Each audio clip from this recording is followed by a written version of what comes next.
Hello and welcome to Flaunt. Create a life you love after infidelity or betrayal. I'm Lora Cheadle. I am an infidelity and betrayal recovery coach and advocate. If you're wondering what that means, I am so glad that you asked. What it means is I help you recover from infidelity and betrayal legally, emotionally, and financially. And my passion, my biggest passion, is not only helping you heal from betrayal, but leading you into the total transformation that is possible on the other side of infidelity and betrayal. I know when I went through it, it was awful. It was the most painful, most destabilizing experience that I have ever gone through. I didn't know what was real. My husband cheated for 15 years with five different women.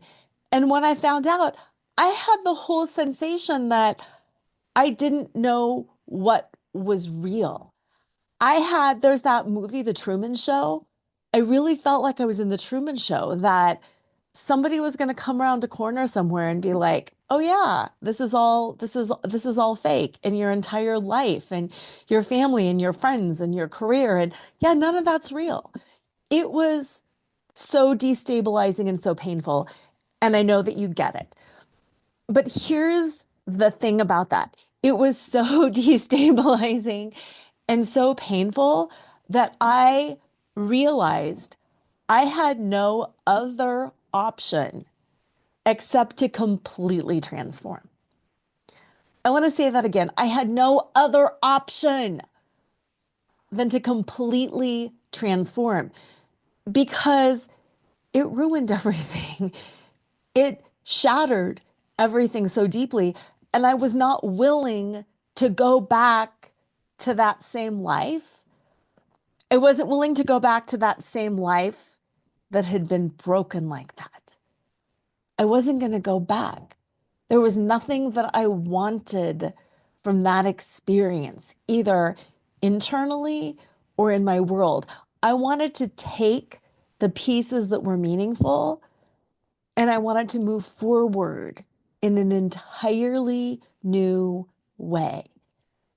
And for me, that made it so worthwhile.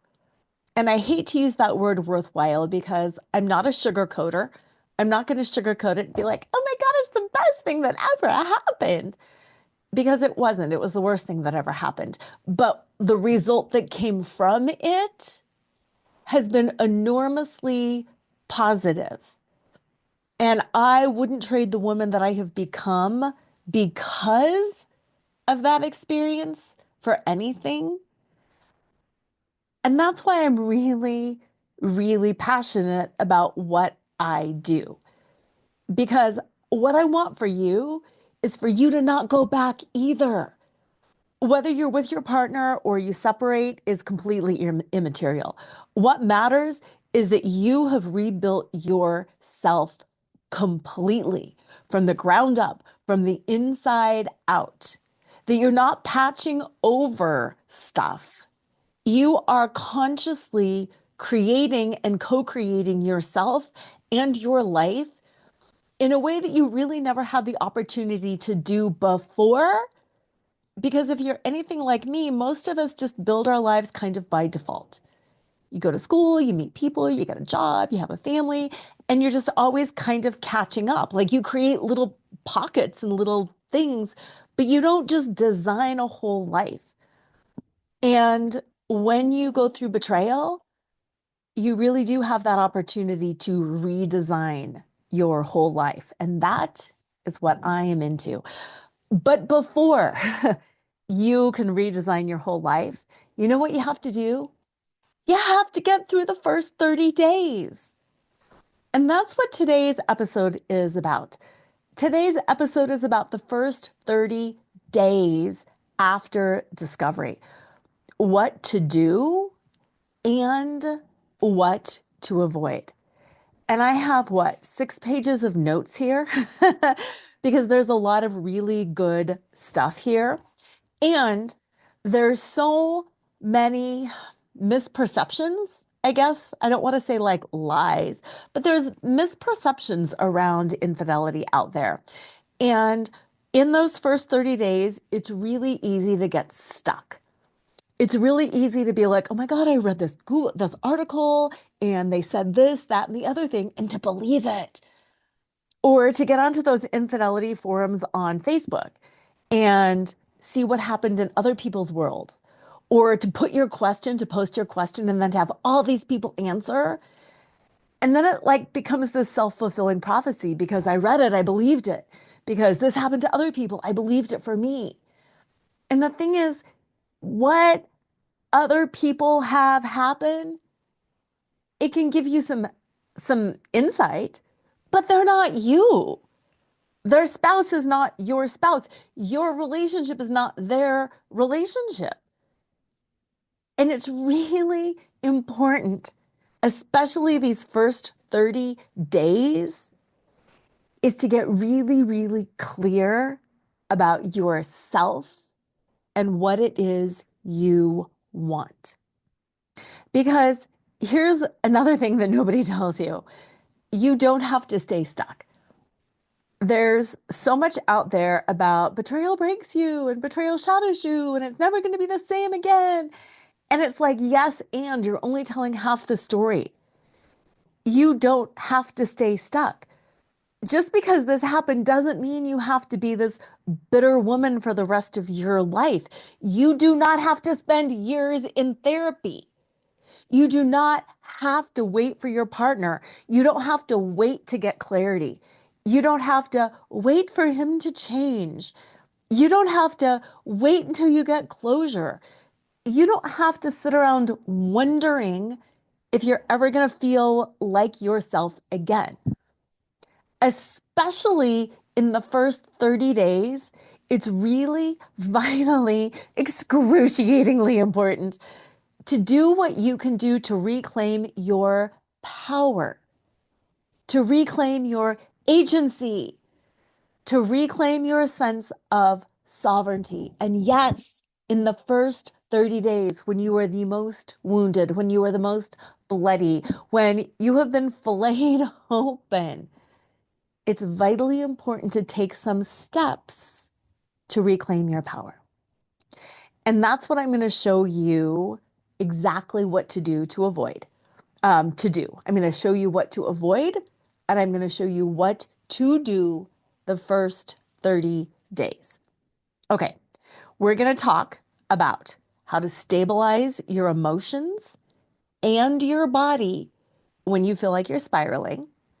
Because again, if you're anything like me, it's like you talk yourself into getting out of bed, you talk yourself into getting dressed, putting on makeup, going to the store, and then you see something or you hear a song and suddenly you're in a spiral and the images are flashing in your head and the words are flashing in your head. And then you're back on the floor crying and you're in this total spiral. So we're going to talk about how to stabilize your emotions and your body when you're spiraling.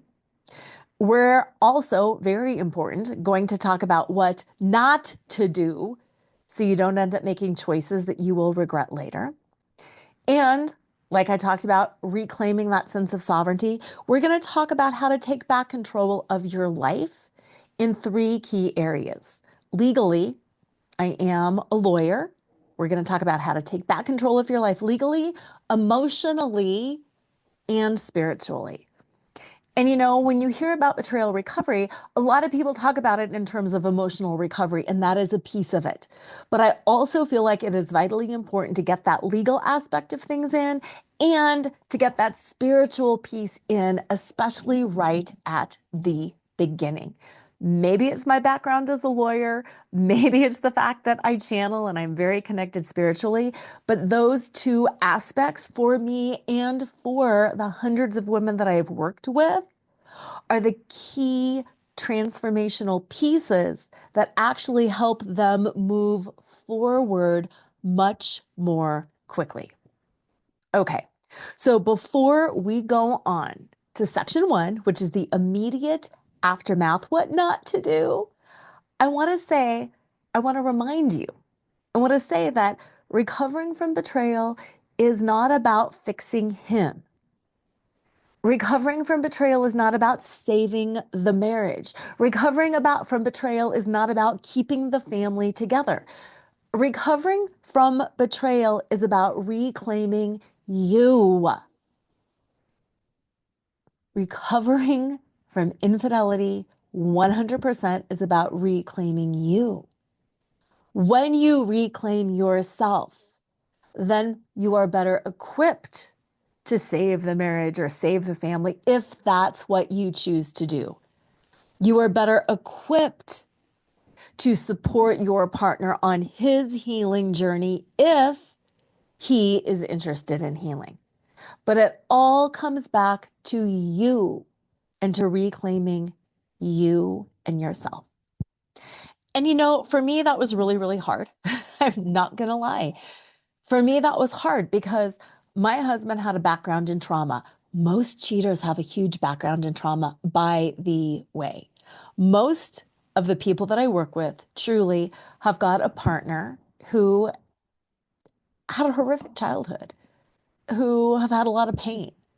And part of the reason that they cheated was because they didn't know how to handle that trauma.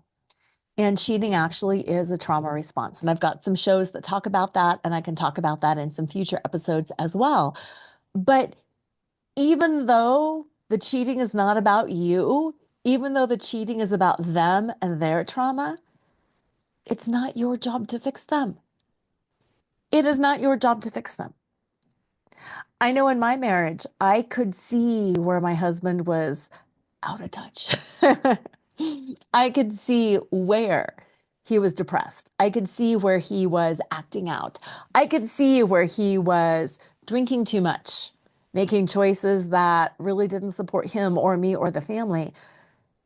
But it's still not my job or my place to fix him. I so desperately wanted to fix him because from where I stood, fixing him would be so easy. It would be so easy to lean in and fix him, and then all of our problems would go away. And you know what? I hear that a lot on calls with people, the people that I work with, but also the people that I just talk to about my programs to see if we're a good fit. So many of the women say, but it would be so simple. This is all he needs to do. And I'm like, I hear you, sister. But that's not what betrayal recovery is about. It's about reclaiming you. And then later on, if there's a place for you to support him in his journey, when you have fully reclaimed yourself, then you can step in, but not a moment before. Okay, so with that foundation laid, let's talk about the very first segment, the immediate aftermath.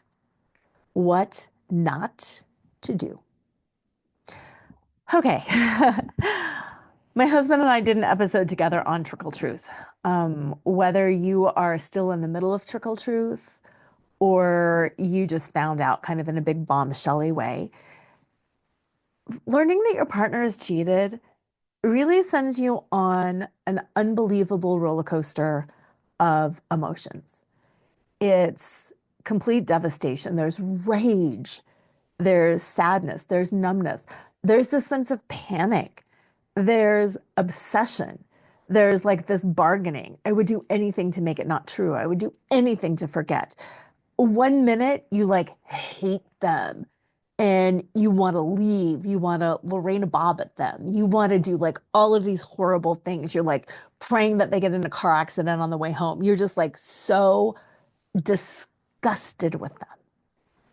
And then the next moment, you're nostalgic, you're in love, you're sad, you swear you will do anything to fix things, and everything in between.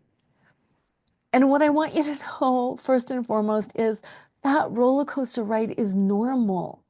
However you feel, it is normal. It's normal to go up. It's normal to go down. It's normal to have all this hope and to be like, la, people have done it. And it's also normal to be like, never. There is no hope in the world.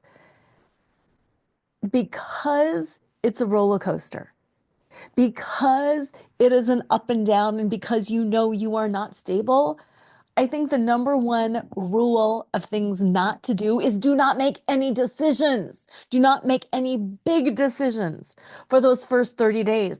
The women that I work with, I usually say, don't make any big decisions, really. Give yourself a year.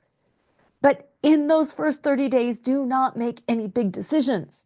Yes, if you need to get a hotel and separate, perfect, do it. If your partner needs to go to get a hotel and separate, perfect, do it.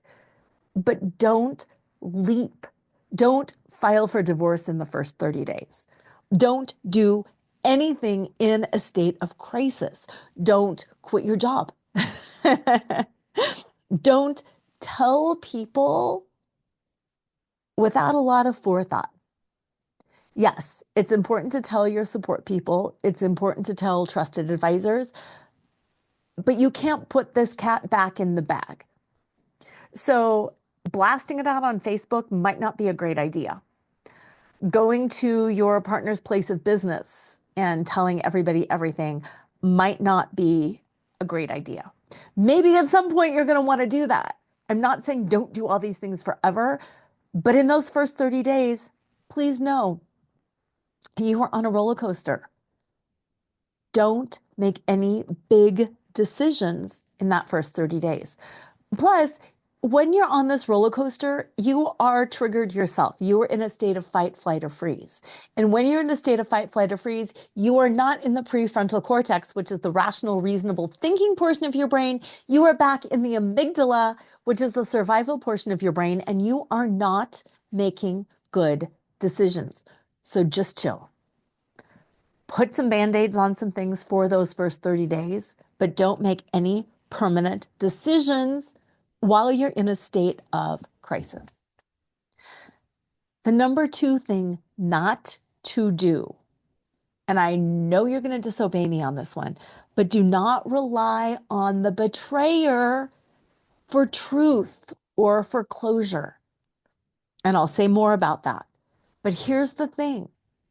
In those first 30 days, you are in a state of trauma. You are on that roller coaster, but so are they. And you might not believe me, or you might not hear me, or you might not care. You might be like, he did this to me and I don't care. They're in a state of trauma too. Admitting this, getting found out, whatever it is, however this truth has come out, it dysregulates them too. And yes, I know you're going to say, but they should have thought about that earlier. And I don't really care. They did this to me. I get that. And their nervous system is dysregulated and they're on a roller coaster. Your nervous system is dysregulated and you are on a roller coaster. How do you think that's going to come together? It's not. It's like having two drunk people trying to have a conversation. Neither of you are in your right minds. So trying to rely on your partner those first 30 days for truth or disclosure, it's just not realistic. It's not physiologically realistic. He's lied before.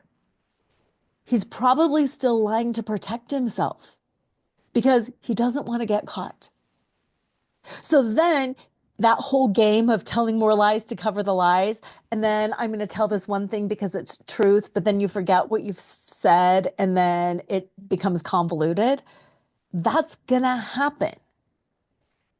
You need a chance to calm your own emotions, but he needs a chance to calm his emotions too. And the thing is, right now, quite frankly, you need your energy to protect and to manage yourself. It's not the right time to try to understand him. Understanding him will come later. Having compassion and understanding for him and his trauma and for how he used cheating as a tool, whatever it is. I've had plenty of shows on that, but that comes later, not in the first 30 days. These first 30 days are about you. Because he's traumatized, he can't help you. So you take care of you. So number one, don't make any big life decisions. Number two, do not rely on the betrayer for truth or for closure, because you're not going to get it and it's not going to be satisfying. And then it's going to up the stress because you're going to be like, oh my gosh, you're still lying. And there's going to be gaps and all these different things. So just don't go there. You can do it after 30 days, not those first 30 days. The third thing is don't totally numb out. Don't totally numb out. Whether that's drinking, whether it's binge watching TV, whether it's throwing yourself into work or to the kids and completely ignoring things. What your body needs is healing and not distraction. What your mind needs is time to process, not distraction. I talk a lot about the difference between doing and being. And this is just really one of those times you need to be. You need to be in the pain. You need to be in the muck. You need to be in the despair. You need to be in the hatred, in the rage, and the, oh my God, I love you so much. We're going to get through this. Like, you need to be in whatever you are in and really try not to distract, dissociate, numb out. Let yourself feel what you are feeling, because in the long run, healing is going to be a lot quicker if you give yourself that chance. The last thing that I want to say, and again, why do I know these things? Because I'm guilty of so many of them. The other thing I don't want you to do is to rush to forgive or to rush to reconcile. Okay, here's a truth bomb. Women, especially high achieving women, ding, ding, ding, raise your hands here. High achieving women are told to work on the marriage. They, like me, we have this determination. We have this competitiveness that I can do it. Lora did it. I can do it. I see these other people on Instagram. They did it. I can do it. If I just work a little bit harder, oh my God, I can save the marriage by myself. Let me tell you, if I see one more program that is like, you can save this marriage all by yourself. No, you can't. You can't save the marriage all by yourself. I know you might want to. I know you might think, you know what, I can, Laura. I'm smart enough. I'm determined enough. You can't do it. You cannot coerce another person into doing something that they don't want to do. People do what they want to do. People heal when they're ready to heal. You cannot save the marriage by yourself. Most of those programs that talk about you can do it all by yourself, it only takes one. No, it doesn't.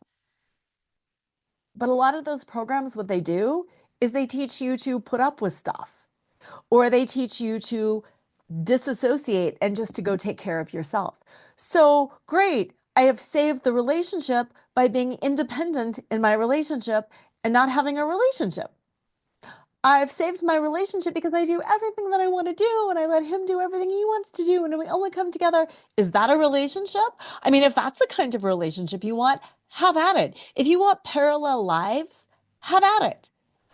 I want a real relationship.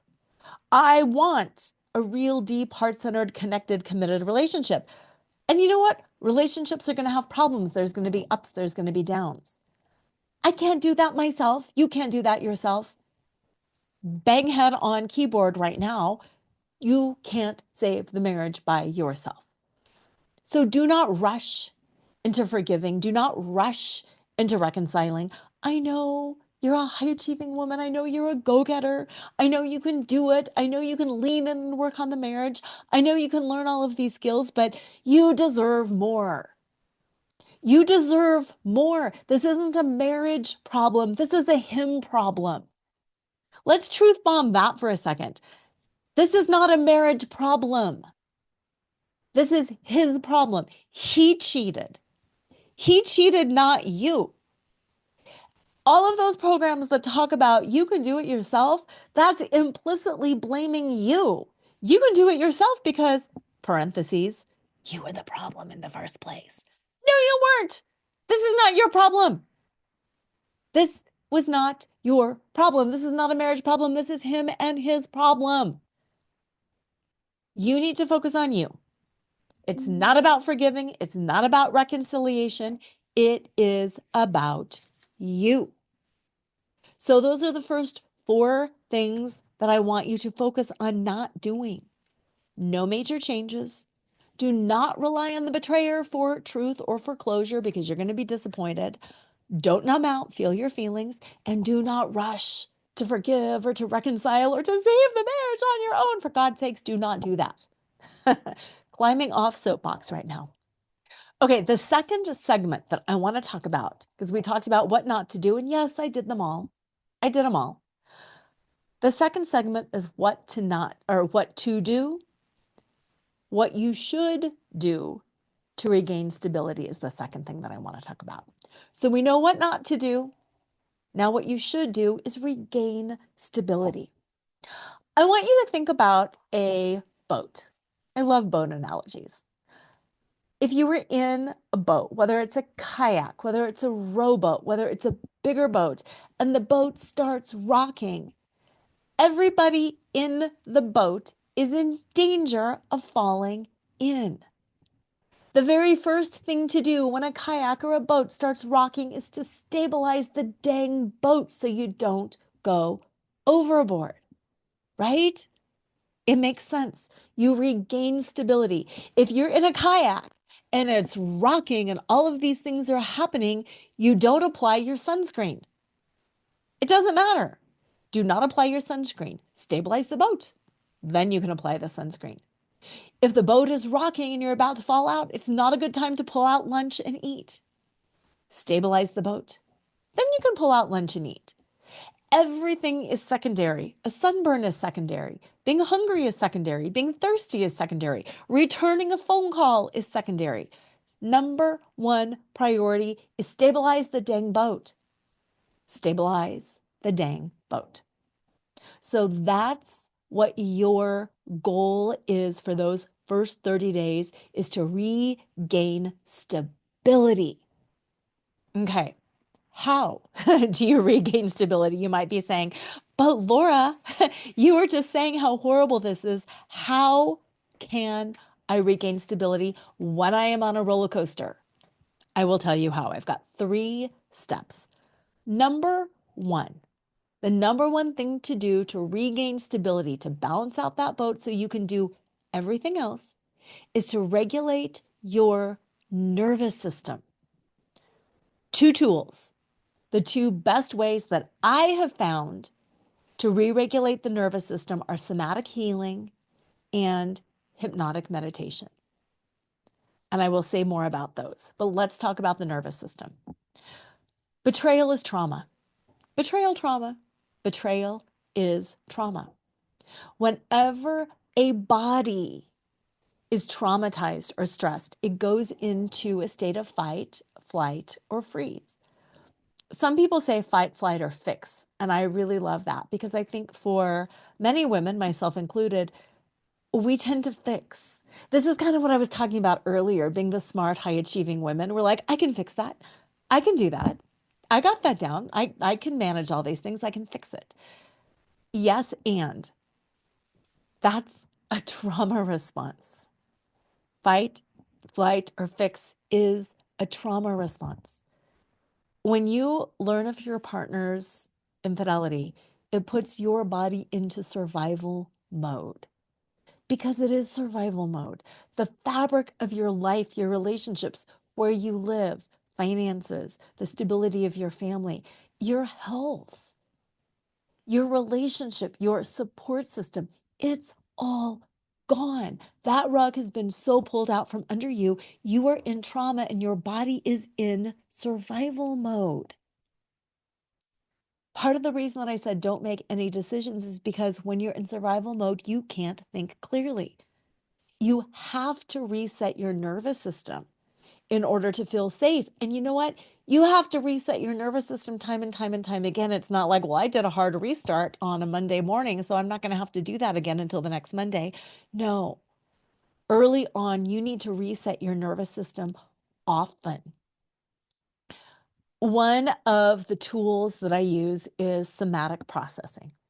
For those of you who don't know what somatic processing is, somatics is just using the body.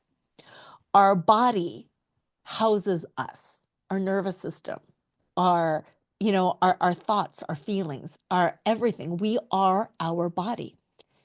And have you ever noticed, this is such a simple question, but have you ever noticed when something scares you, your body jumps? When you're cold or really afraid, your body shakes. Like, have you ever been at the doctor's and they do, the stethoscope on your back and they're like, take a deep breath. And you're like, and your body is shaky or your breath is shaky if you're nervous. Have you ever been jittery with excitement? I do a lot of public speaking and there's like a, ah!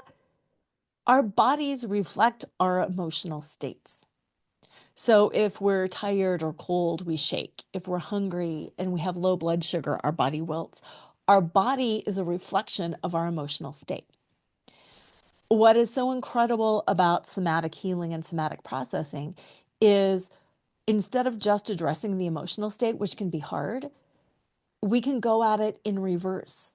We address the body, and by addressing the body, we change the emotional state.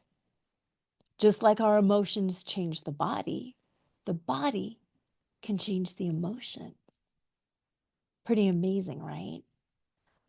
One of the first things that I tell my people to do, my Rise and Reign program, as well as my Starting Strong program, we have somatic processing videos. And one of those things that I have people do in the somatic processing videos is shake. Literally, shaking releases trauma from your body. And if you're watching this on YouTube right now, you can see I'm shaking my hands. Shake your hands as fast as you can. Shake your shoulders. Jump up and down. Shake your head. Shake your hips. Shake. Pretend you are freezing cold and you're shaking and shivering from head to toe. That is a way to release trauma by going through the body to change the emotion. Another thing that you can do to activate the parasympathetic nervous system, that's the rest or digest phase, is deep belly breathing. When you're stressed, when you're nervous, your breath shortens and it gets shallow. So counter that by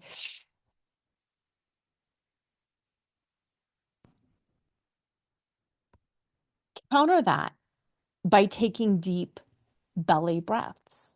So shake to release trauma, deep belly breaths to calm the nervous system. And you can notice how much you have to fight. Like if your breath is shaky, but about 5 to 8 really deep belly breaths, put one hand on your belly, is going to change and calm that nervous system. The other thing that I mentioned is hypnotic meditations. I am a clinical hypnotherapist. And why hypnosis is so powerful is because it targets the subconscious area of the brain. Consciously, we know what's going on. Consciously, we know I am traumatized because my partner cheated on me. Consciously, we know this is going to impact my finances, my marriage, my health, my life. Like consciously, we know all those things and we can deal with them. It's overwhelming, but we can deal with them. Why we get stuck, why you might be stuck is not what's going on in the conscious part of your mind, but it's because of what's going on in the subconscious part. The subconscious part is all of those messages that we grew up with, all of those messages that society fed to us, that we learned through media, that we learned through watching friends, family. Messages like, if he loved you, he wouldn't cheat on you. There's no truth in that statement, by the way, not one iota of truth. I've got a whole episode that breaks that down, but that is not a true statement. That is an example of one of those subconscious statements that has been lodged in our subconscious mind. And then we act and react based on that, but we're not consciously aware that's there. Do you want to know another one? Another truth that's out there that is absolutely untrue is once a cheater, always a cheater. Not true. Not true. not true. It can be true, yes, but it is not black and white true. And yet still, what does society tells us? Society tells us once a cheater, always a cheater. If they loved you, they wouldn't cheat. Society tells us all of these things and we believe it. And even though we're not consciously aware of it, it seeps in. Think about some of the movies, whether it's Fatal Attraction or Bridges of Madison County, about affair stories.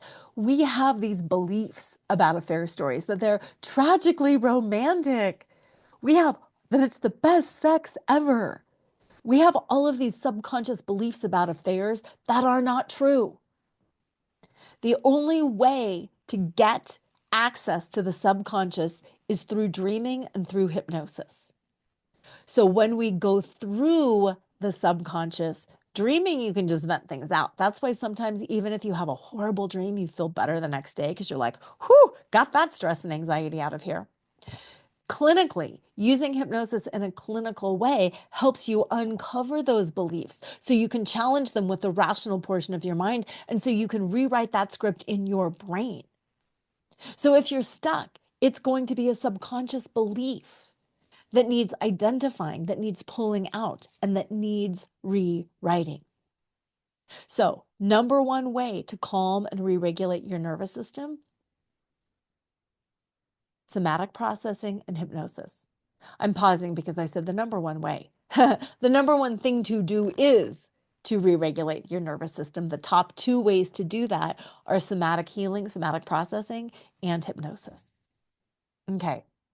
The next thing that I want to talk about, step 2, the top 2 things you should do. 1, calm and re-regulate your nervous system. Number 2, get legal and financial clarity without committing to anything. Like I said in the intro, when we think about betrayal recovery, we think it's all about emotions. And yes, we are hijacked by emotions. But oh my goodness, ladies, you have got to get some legal and financial clarity early on in those first 30 days because it is going to help you for so many reasons. First of all, fear of the unknown keeps so many of us stuck. Fear of the unknown. What's going to happen to me? Can I do this alone? How are we going to divide our assets? Who's got custody of the children? Where's the dog going to go? How are we going to manage holidays? Fear of the unknown keeps us stuck. Going back to hypnosis, because it's one of my favorite things.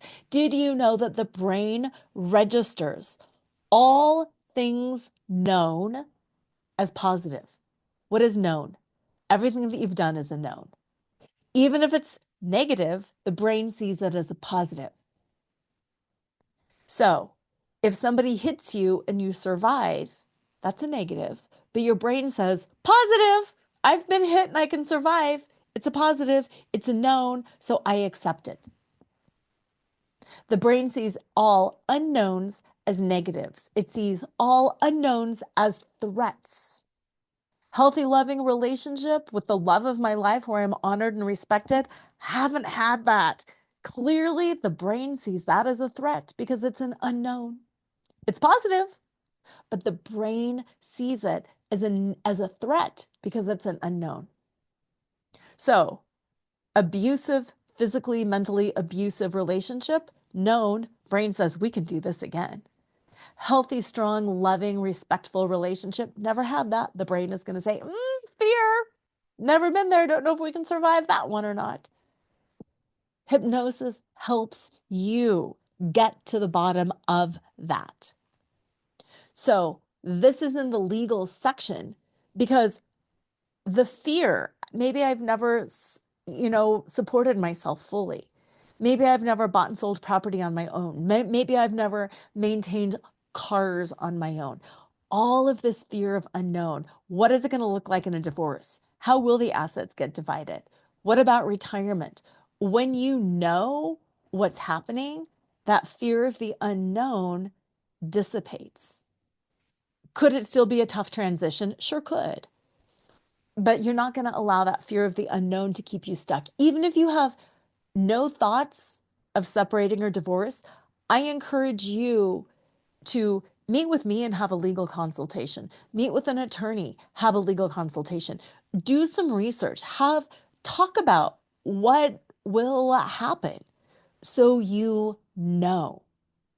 Just knowing your rights, what will happen to your assets, knowing your options will help you feel way more powerful. So many people are like, I just don't want to lose my kids. Okay, let's break that down. I get that. I wouldn't want some of these things either, but let's break it down and let's talk about what it would really look like. Because what you have it pictured as in your mind is probably not how it's actually going to look if it comes to pass. Now, here along those legal and financial lines, here are some of the things that I want you to do. And I want you to do these now, even if it's not the first 30 days. I want everybody to do them. Check your financial accounts. Check your credit cards. Make sure funds aren't being drained. Make sure your name is on accounts that you think your name is on accounts. You can check beneficiary designations, check life insurance policies, just check things. You don't have to do it all at once. Don't overwhelm yourself. And when you feel anxious, go back and use some of those somatic processing techniques. Shake, deep breath. Listen to one of my guided hypnotic meditations. Do something to calm and re-regulate. But keep putting one foot in front of the other and start learning about your finances. Just where are your accounts? Where are the banks? Some basics. Second thing, I do want you to schedule a legal consultation. No action is required. This is about information. Whether it's me, whether it's a free consultation with an attorney, whether it's a phone appointment, whether you're even just Googling something, get some sort of legal consultation so you know what is going on. So you know if your state is equitable division or a 50-50. So you know. Did you know like how long you've been married can impact the amount of money that you get? It can impact the settlement. Some states, infidelity matters. Some states, it doesn't. Know your rights. And I think that's the bottom line is knowing your rights around division of property, alimony, which is like the spousal maintenance, custody. Just knowing your rights is actually going to put your mind at ease. The third thing that I really, really want you to do is start setting some healthy boundaries to take your power back. So set those healthy boundaries and take steps to take your power back. First thing is to decide how much contact you want with your partner, if any. You might not want any contact with your partner. You might want to only text or only do emails. In fact, for the women that I work with, a lot of times I recommend doing texts or emails because it slows things down. One of the apps that I use in coaching is the Voxer app, and it's a walkie-talkie app. And it allows for asynchronous communication, which means like my clients can send me a voice message, basically a voice memo anytime. I listen to it and I send them a voicemail every night that responds to that. So we don't have to book an appointment. We're not there face to face. They send me a message, I send them a message. And what's nice about that is it slows things down and it gives you the pause. And sometimes my people are like, I'm going to go back and delete that because it's no longer applicable. Or they'll send me another Vox and they'll be like, 3 hours has changed everything. Now this is what I'm thinking. If you want communication with your partner, I highly recommend not being face to face for those first 30 days, but to use an app like Voxer or WhatsApp or texting or email, just so you can slow down, so you can make sure that you get it right. And then also so it's recorded, not necessarily because you want to catch your partner doing something, but because when you're in a state of trauma and you're both in a state of trauma, you can't remember. You can't remember, or you remember things wrong. And it's as much for your own benefit as for your partner's benefit to be like, okay, I can go back and review my notes. Okay, now I know what's up. The second thing around that is you decide how much communication you want or not. The second thing is I want you to really stop letting his actions dictate your emotional state. They can be positive or negative. You are still you. They can be cooperative or antagonistic, and you can still be you. Decide your emotional state and stick with it regardless of what they do. This goes to that whole thing of like, you made me so mad. Nobody can make you mad.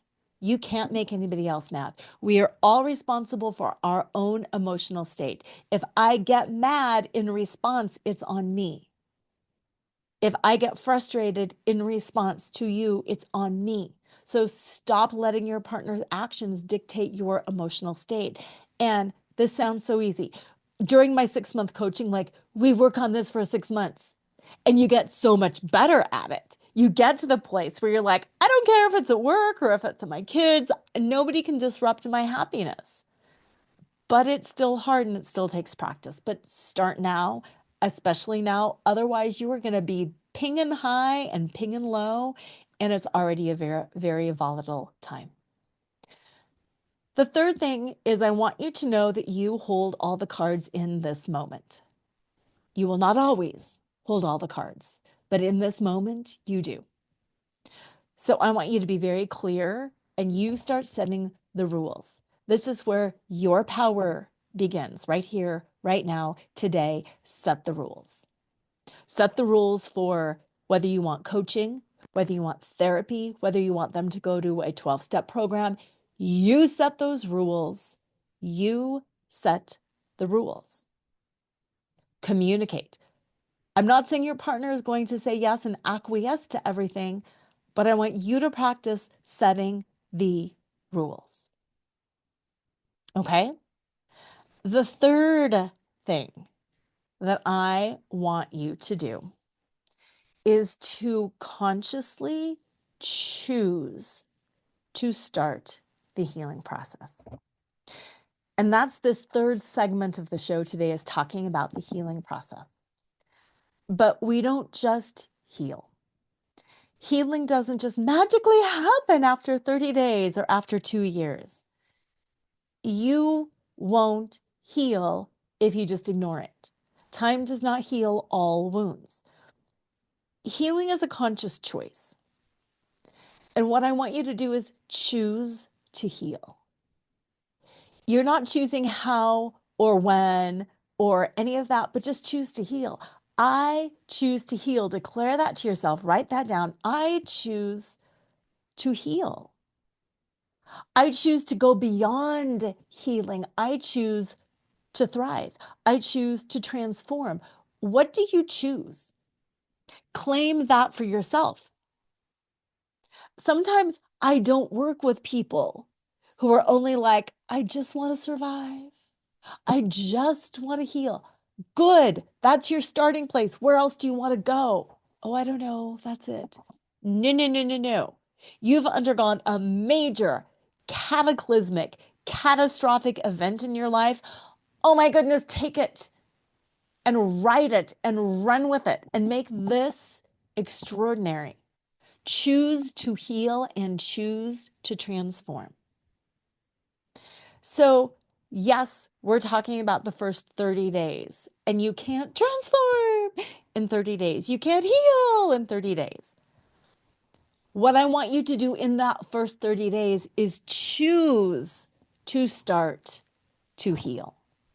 Choose to move into the direction of transformation, healing, joy, whatever it is for you.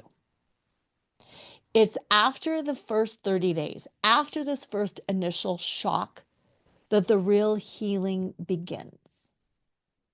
And I want to be clear, healing is not about getting over it.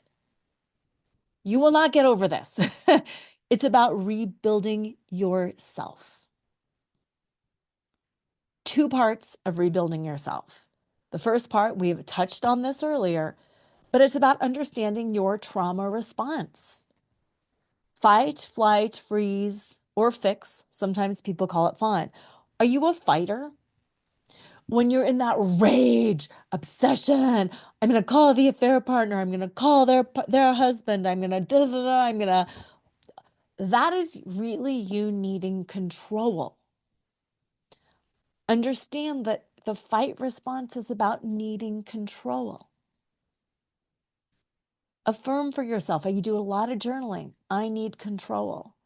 These are the ways I have felt out of control. This is why control feels good to me. The second trauma response is flight.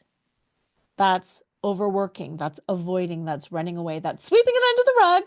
I'm going to take care of the kids and I'm going to take care of myself and I'm going to go do this and it's going to be fine. And I think I'm going to lose 30 pounds and redecorate the house. And I can't deal with this now. I have got a blah, blah, blah, blah, blah. That's a flight response. That's running away. That is not dealing with it. And not dealing with it in small doses when you do have things to do is valid. But not dealing with something for 30 years is not valid. Fight is about needing control because you've had control completely taken away from you. Flight is about running away because you just can't handle it right now. Just make sure that right now doesn't become a year, 2 years, 10 years, 50 years. Freeze is that brain fog, that numbness, that stuck. And we get in that state when we just don't know what to do. We don't know what to do. How are we supposed to know what to do? Oh my goodness, nobody should know what to do in this situation. But if you're in freeze, that's really a good time to reach out. Reach out to a friend, to a therapist, to coach, to clergy, to whoever. Use somebody outside of you to get you out of freeze. Use somebody outside of you to get you out of bed. I couldn't get off the floor for a long time. And yeah, feel your emotions and get yourself off the floor. Feel your emotions and have some constructive time doing things too. The last trauma response is that fix response. That fix, fawn, people pleasing. I'm going to do everything. I'm going to make it right. And that, like I said earlier, us high achieving women just go into that because we can do it. I can just think my way through it. I can muscle way through it. I can make this work. I can make this. No, you can't make this work. You can't. You can't. You can't. You can do your part, but you can't change another person. And waiting for him to change is not fair to you. So when you understand your trauma response, when you know what you're doing, oh, I'm in a state of fight. Oh, I'm in a state of fix. I'm flighting. Know what it is and use those tools we talked about earlier. Somatic processing, shaking, breathing, dancing, moving, hypnosis. Use those tools to calm and re-regulate your nervous system instead of judging yourself. Instead of judging yourself, hypnosis, breath work, emotional processing, breath, do something to re-regulate yourself. The second thing to heal, to really start the healing process, is to start the work of reclaiming your identity and your confidence. Most of us lose ourselves along the way. We lose ourselves to motherhood, to being a wife, to being in a career, to being a stay-at-home mom. We lose ourselves along the way. And reclaiming your identity and your confidence is really just coming back home to yourself, to who you are, to what you deserve. And if you've been listening to me for a while, you know my flaunt framework is what will get you there. The F is about finding your fetish. It's about finding your joy. It's about leaning into doing and being the things that light you up, that give you pleasure, joy, but also just that deep sense of contentment. The L is about laughing. It's about calming and re-regulating the nervous system through laughter. It's about friends. It's about family. It's about laughing through life. It's about love and laughter. It's about all of the things that make you happy. It's about not working so hard all the time, but living in that state of gratitude and appreciation. The AU is what I call the golden center of flaunt. And oh my gosh, this is where so much magic happens. That's about accepting unconditionally, accepting both yourself and others in the situation unconditionally. You might know I am not a big believer in forgiveness. I am a big believer in unconditional acceptance. Accept your age, your weight, your size, your income, the choices that you made. Accept the choices that you made. Accept the fact that your partner did this. Accept the fact that you are here now. Accept the fact that you might not have joint Christmases, that you might have your kids half time. Acceptance, accepting unconditionally is where so much power and magic happens. The N is navigating, navigating this new normal, navigating everything that you have to navigate now that things have changed. You know, if you had a new medical condition, you would have to navigate that new normal. If you lose somebody that you love, or a catastrophic thing happens like the Malibu fires, you have to navigate that new normal step at a time in the best way that you can in that moment. How do you do that? By the T in flaunt, which is trusting in yourself, trusting in your truth, trusting in your emotions, your intuition. I had mentioned earlier, I'm really big into the spiritual side of things. I'm really big into the soul lessons and the soul contracts. And what does this mean? And how do I identify and address my truth, my karma, my mission, my divine path? What is my divine right action? Knowing how to trust in yourself. I can't even say enough about that. I'm pausing because I'm like, how do I even express that? That's where it all begins. When you are connected to the spirit within you, that's where everything changes.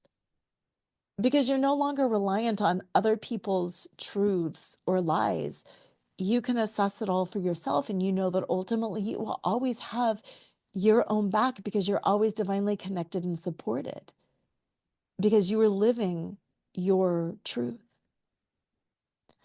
So this has been a lot, and the first 30 days are hard.